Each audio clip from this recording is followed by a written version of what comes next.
не перестаем удивляться тому, насколько богата якутская земля народными умельцами, которые из поколения в поколение передают свои знания, тем самым сохраняют древнюю культуру народа Саха.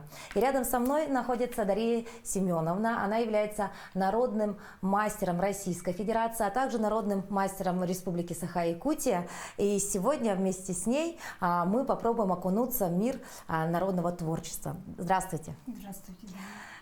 Дарья Семеновна, расскажите немножечко о том, как вы пришли к такому искусству, как шитье и декоративно-прикладное искусство.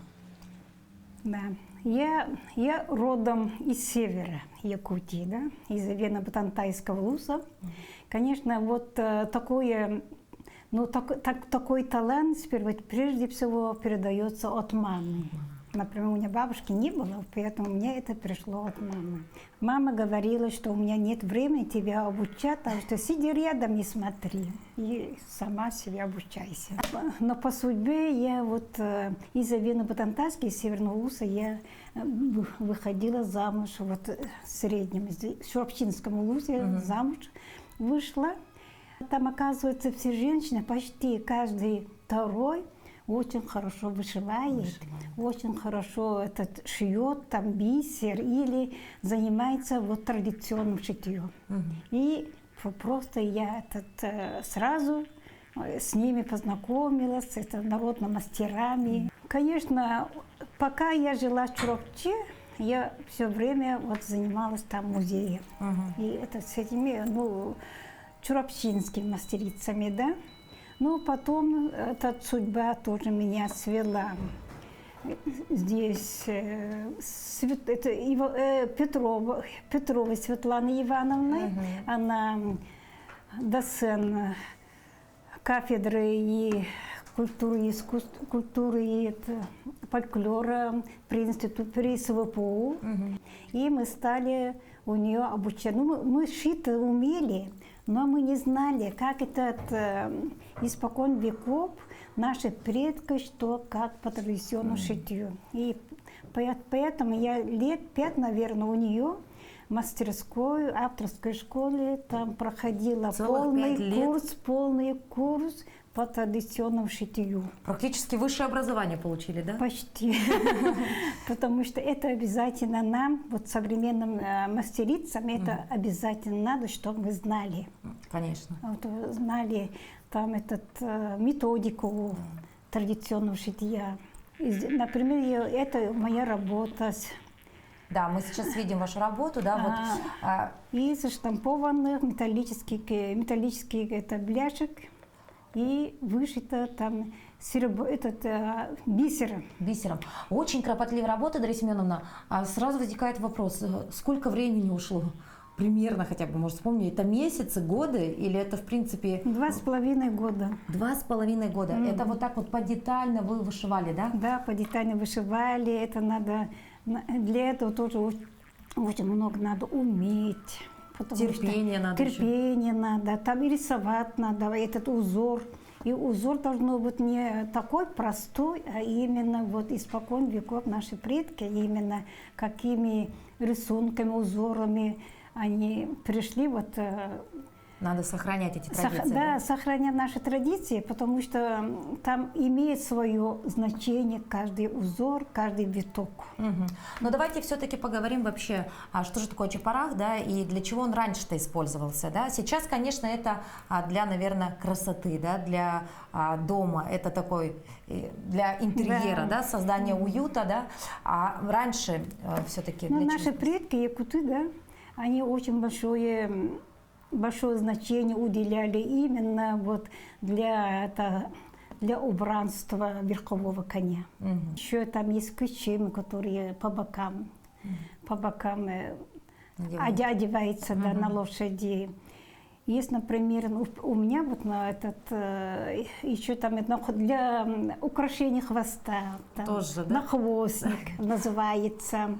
И покрывало для седла тоже шьется. Ну, необходимо отметить, что не всегда ведь носили лошади такой наряд, да? Это вот только по праздникам, да? На эсэх, да, на свадьбу, да? Да, такие вот они именно использовали у нас, например, летом для ысыха, они тоже в то время тоже для летнего праздника ысыха, для свадьбы, да. для женихов, украшали лошадей, жениха и невесты. И, конечно, очень знатного, такого богатого человека. Тайона, да? Тайона. Обязательно должно было быть А вот у такое них, красивое. у них шьется именно вот из серебра. Из серебра. Вот эти значки были серебряные, да? Да, например, у меня это имитация, Да. это серебра, но у них все полностью сплошь шьется из серебра. И эти бахрома, которые вот эти кисточки, Да, да, мы видим которые, вот эти, да? Вот эти кисточки. эти чем, например, бывает даже обычно от 3 до 9 штук бывает, да, такие бахрома делается чепрака, а может даже от 9 до 13. Но у меня тут 1, 2, 3, 6, и там 5, 6, 7, 8, 9. 9, да? По-моему, 9, да? Да. Или... Но Например, это означает, что этот бахрома тоже есть значение, что у богатого человека больше. чем богаче, тем чем больше. богаче, больше бахромы, больше этот.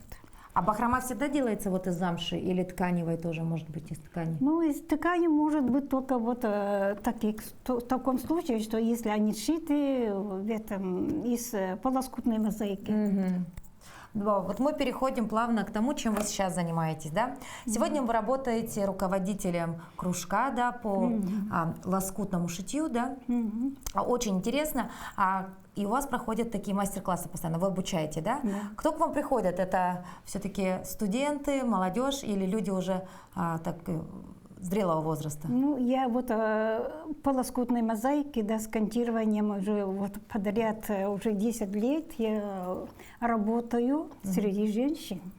Но сперва у меня действительно приходили люди с возраста. А теперь уже интересуются молодые. Молодые, да? То есть молодежь уделяет внимание, да, все-таки культуре и традициям, да, народа Да, Саха? очень. Теперь в последние годы стали очень интересоваться. Ну, давайте посмотрим вот эту работу, да, от ваших учеников, да. Вот здесь вопросов возникает очень много. Во-первых, все ли это отдельные кусочки? Действительно, это отдельные кусочки. А то порой кажется, что это некая вышивка, либо где-то рисунок. На самом деле это вот все, каждый кусочек. Да. Здесь именно вот когда люди не знают, что такое кантирование, да? Да. Именно вот у нас, якутов, есть вот метод. Вот кусочки мы соединяем с кантированием. Именно вот эти, которые, они как, ну, смотрятся они как вышивка, да? Да. Но они именно тоже из кусочков ткани. Да, вы что? То есть мы- вот мы видим, грубо говоря, вот мы видим квадратик, да? Да. Это вот красный, Да, коричневый, да. коричневый, а между ними беленькое. Это все не вышивка, да? Не Это вышивка, кантирование. Это кантирование. Вот это кантирование имеется только... Это мы, якуты, Да, занимаемся. Только наши. Это, конечно, это тоже прошло испокон веков, это от наших предков, потому что в то время они шили из этого... Ну, они же в то время вот ткани не было, да, они шили из кусочков природного материала, например, или шкуры животного, там, или скота, или... Вот поэтому они использовали именно вот такие кантирования для одежды, да, это шили для одежды. Они защищали от сырости, От сырости. например. Ой, Да. вот так интересно, видите, я, например, человек далекий от этого, вообще просто сижу сейчас, вас слушаю, как, знаете, как сказку какую-то некую, да, очень Последние годы они используются, это кантирование, мы закрываем свой шоп, чтобы красивее было, для красоты больше мы используем. То есть сейчас. прикрываем шовчики. Прикрываем шоп. А вот здесь, да, вот в середине, в центре рисунок, он имеет какое-то сакральное значение или это просто, опять же, для красоты? Вот количество вот этих квадратиков, кубиков? Да, здесь, я здесь, например, называю вот это середина, да, вот тут 5 блоков, из 5 блоков, и здесь мы это шьем из 5 блоков и называем этот мы как оберег, каждый этот, и, значит, 5-глазковый оберег. Вон оно что. Да. То есть тут тоже есть такое некое... Да, есть такое. Сокровенная Да, такая, сокровенная. вещь. А вот А есть, могут быть там очень много блоков. блоков много может быть, да? блоков может быть. А вот количество вот этих рядов, это тоже имеет значение или нет? Просто для красоты? И, ну, если сказать, то имеет значение, потому что мы называем это сейчас, как вам сказать по-русски? По-якутски говорите. Кюры, знаете, это как охраняем дворики или как там от себя все это закрываем двориком, например, да? То есть что-то как изгородь. И как изгородь. Забор, да? Забор, Как изгородь. забор, правильно может, да? Может быть, правильно сказать забор. Да, но вот здесь Чапарахата один, а вот здесь вот, например, другой, да, вот мы видим, вы говорите, здесь уже другое количество блоков, да, можно посчитать, 1, 2, 3, Да. больше, да? Да, 8 И здесь, блоков. Да, и здесь уже заборчик по-другому выглядит, да? Ну, каждый раз можно, там дворчик можно и 2 сделать, можно 3 сделать. И для красоты тоже для нас, мастерист, тоже означает, что мы должны, чтобы отличать цвета тоже вот Цвета этими немаловажно. двориками. Вот тоже используем для различий цветов. То есть все тут нюансов очень много, здесь за всем надо следить, Да, за узором, да, за размерами, за цветом. И когда ко мне приходят, да, первый раз ученики, да, я им начинаю вот от шитья таких игольницы. Например, вот из одного блока мы тут делаем игольницу, можем делать. Здесь начинку сделаем, и они для себя шьют вот такие игольницы. Для того, чтобы сначала познакомиться, да? Да, С лоскутным для, шитьем. именно из этой игольницы, да, они очень многому обучаются. И здесь можно, как можно сделать вот эти треугольники. Мы обычно специально треугольники отдельно не отрезаем. Мы работаем вот такими квадратами. Вот, квадраты пополам разделим, у нас получится именно Треугольник. каждый раз. Вот получаются такие треугольники. А что за ткань вот это? Это сукно, китайское сукно, но мы именно вот китайским сукном только работаем, потому что у них спрессованное. Раньше у них было 80% шерсти, а теперь на последние годы уже у них около только 40 шерсти, а остальное там другое, искусственное. Но все равно Но хорошая все ткань. равно они не сыпаются. Очень удобно работать, именно вот такие изделия сделать. Сложные, крупные, да? А вот размер квадратика, он всегда вот такой стандартный? Или могут быть Нет, поменьше? Ой, разные. Поменьше? Самые меньшие у нас квадратика 1,5. 1,5 на 1,5? Но для этого у нас свой метод, чтобы сильно маленький, например, вот, да, она шьет, да, и она не шьет вот эти квадраты, эти треугольники, именно мы так не режем. Здесь мы 4 квадратика режем, 4 квадратика делаем из рая, например, 2 красных, 2 черных, да, делаем, шьем вот так. И отрезаем, потом только отрезаем. И у нас получается вот этот маленький. Короче, есть свои хитрости здесь, Хитрости да? есть. Потому что, такую мелкую деталь шить действительно сложно. Вы просто И вот так сложно, накладываете, да? И некрасиво получается. А вы вот так, грубо говоря, накладываете Вот, и например, делаете? это, скажем, они мелкие, да? Вот сейчас узнаем, как делать. К примеру, и она была бы маленькая. Например, например, скажем, они вот одинакового размера такие квадратики. Вот, опять-таки, тут кант, 3 слой, вот, как вышивку смотрите, да? И они шьют, именно сперва вот это шьют, потом вот это шьют, потом вот это шьют, А потом это мы сделаем, это мы все отрезаем, вот это. И у нас получается маленький Треугольник. четырехугольник. Четырехугольник, да, квадратик. Квадратик. Так, хорошо. А теперь давайте покажем, как выглядит примерно вот этот кант. Как вы его делаете, выполняете? Это же все вручную тоже? Для канта или для кантирования. И мы отрезаем именно вот под 45 градусов. Вот такие полоски шириной 0,5 сантиметров. Прямо с каждого у нас сукна мы делаем вот такие ленточки по 0,5, которые, да.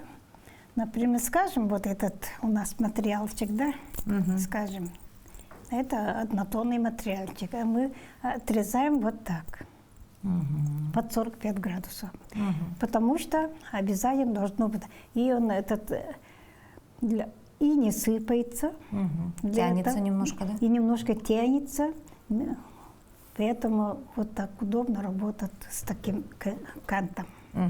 Ну и как происходит кантирование, вот как, допустим? Да. Покажите на квадратике. Ну, например, скажем, да, вот так. И кант обязательно здесь положим. Между, да? Между. Как будто третий слой, да, там появляется? Да, третий слой. Три слоя сукна. Зелененький, голубенький кант и желтенький квадратик Да. наш. Дальше что вы делаете? Дальше шьем мы, у нас свой шов.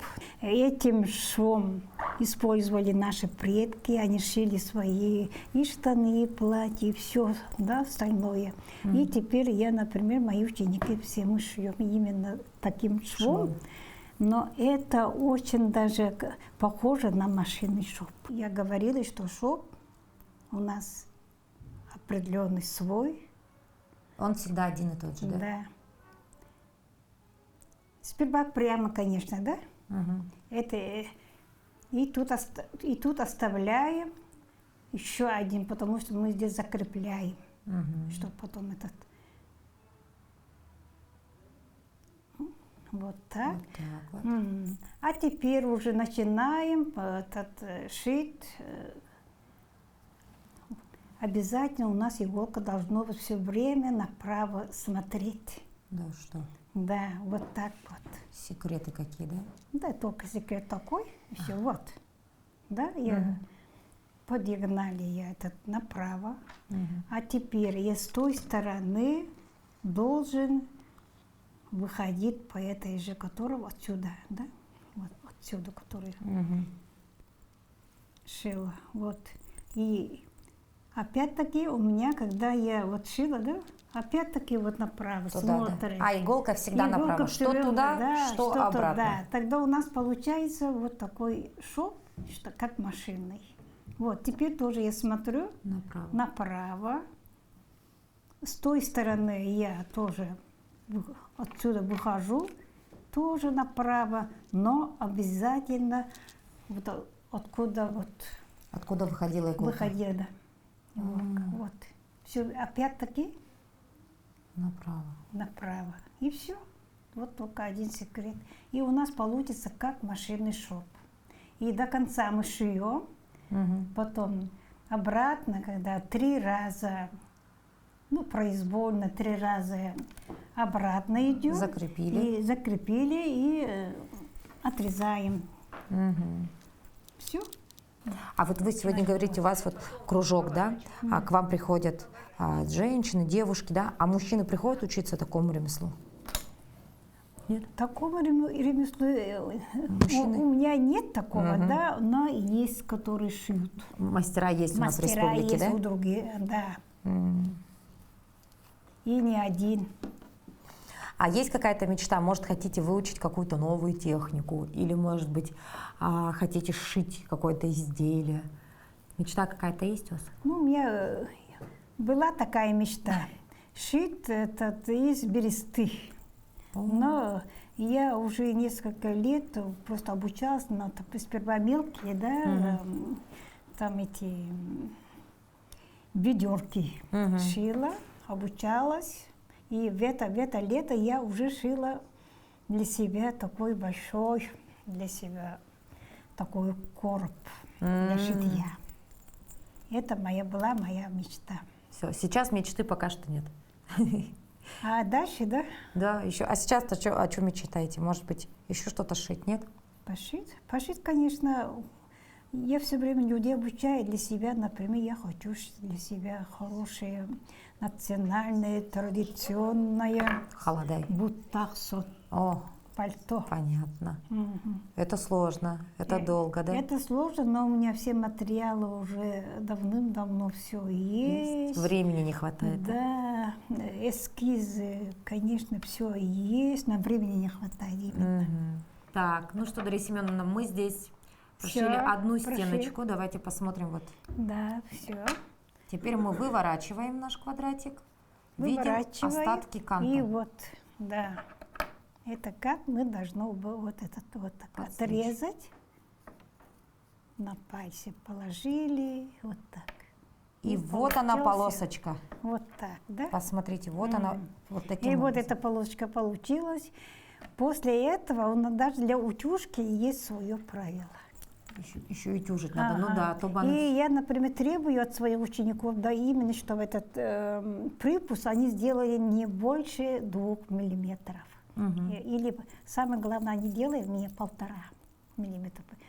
Это идеально было Припуск, бы. это идеально. Это для того, для чего надо?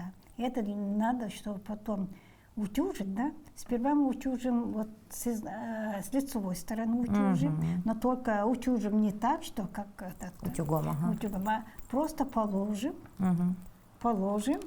и потом с изнаночной стороны начинаем. Мгм. Потом опять-таки переходим на лицевую лицевую сторону. сторону. И у нас получится вот такая идеальная, Полосочка, да? этот у меня, это уже все теряется. Выпуклость, да, вот Всё, это? да, выпуклость. Потому что вот сейчас смотришь, тут Да. же аж целых 3 слоя, думаешь, это же Да. все будет Да, да, топорщиться. да. Да, но на да. самом деле она не будет топорщиться, да, Да. когда разутюжим, да? Да. Вот так. Посмотрите, какая ювелирная работа.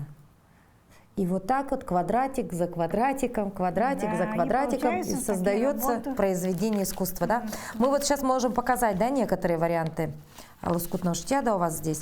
Они же все, наверное, имеют какое-то название, да, это узоры, я так понимаю, да? Вот это. Мгм. Ну, например, вот это называется, как я сказала, харыскал, да? Мгм. Харыскал по-нашему. Вот. А вот этот рисунок, вот этот обычно делаем мы в чепарах, пользуемся, да, пользуемся. И можем использовать для оформления жилетов Мгм. и сумок, например, да. И они называются у нас, ну, шьется только тоже отдельная техника там у них для этого. И после этого мы используем вот все это, отрезаем края вот, Мгм. вот эти края, и у нас получится вот такая Ленточка такая. да? ленточка такая. А, вот эти треугольники еще Это отрезать треугольник будете. лишнее, вот это отрезается. Вот этот узор часто можно Это встретить узор, на унтах. Да, Почему-то мне кажется так. Вы угадали, да? С одной стороны угадали, это более похоже на северный вариант, да? Северный мотив ураса. Да, да, да. Здесь у нас вот У этот, нас это тангалай. да, ну, да. вот этот, который мы видели Да, там. вот, да. вот это начало именно, вот так шьется, одна половина, вот сидит, да? А потом к ней вторая. К ней вот вторую половину Вот так шьем, вот. да, да, да, да. В этом направлении, да? Это очень Классический. даже красивый это мотив, очень много тоже используем. Ну, этот простой, но для чепрака тоже можно. Очень интересно, да? А есть еще вот этот интересный. Это что? Это тоже вышивание с кантированием. Что-то сложное. А, то есть вы разрезали, Мы разрезали там рисунок какой-нибудь, да? ага, поставили туда. Поставили вот такую же Опять. ленточку. И и опять, Да, и опять шили. и С той сшили стороны. их с той стороны, и потом и с этой отрезали. стороны отрезали. А получилось вот как будто бы вышивка, ну вот Да. именно, ты даже не подумаешь, что там вставлен кусочек ткани, который вот так ювелирно обработан и отрезан. Кажется, что это вообще машинная вышивка, вот как просто прострочили, и все. На самом деле за этим всем стоит вот ручной кропотливый труд. То есть это опять вот одна ткань сукно, да, Да. вторая часть сукна, и посередине вот зелененький кант. Это что-то невероятное. Вот, это моя книга, первая книга. И вот эта книга, в этой книге я все работы моих учеников. Например, вот этим, да, с кантирами, даже вот они шьют. Варежки, да? Можно варежки, можно пальто даже украшать, да. И есть такие жилеты, например. Модные уже такие сумочки, да? Да, Посмотрите, сумочки. это вообще современный Вообще жилет такой. современный, да. На работу можно ходить, в офис, да? В Да, офисный именно офисные. такой. Ой. То есть вот такую методику, да, вот такой способ вышивания, Вот. именно с помощью такого можно сшить и современные вещи. Да, да, да. Как красиво. Вот и коврики. И вот, например, да, вот тоже пальто украшали. Вот даже вот чопчуры для джабака тоже сделали. И для рукавицы. Это все работа моих учеников. Зачастую вот видишь в музеях эти работы, да, или видишь такое, да, на какой-нибудь красавице якутской, ты же ведь не думаешь, что за этим стоит действительно ручной, кропотливый труд, вот так вот по квадратикам, вот так вот по Женщин. ленточке, да. Ну и, конечно, мы благодарим вас за то, что вы передаете это мастерство из поколения в поколение, и сегодня много якутских женщин уже, наверное, передают эти знания своим детям, да? Вот именно, да, вот именно. То есть вы внесли огромнейший вклад в сохранение вот И в именно... музее мы работали, работу свою оставили. Так что очень много пользы. Спасибо вам за то, что вот обучаете наших якутских женщин такому уникальному мастерству. Спасибо. Мы желаем вам здоровья крепкого, творческого вдохновения и побольше учеников благодарных. Спасибо.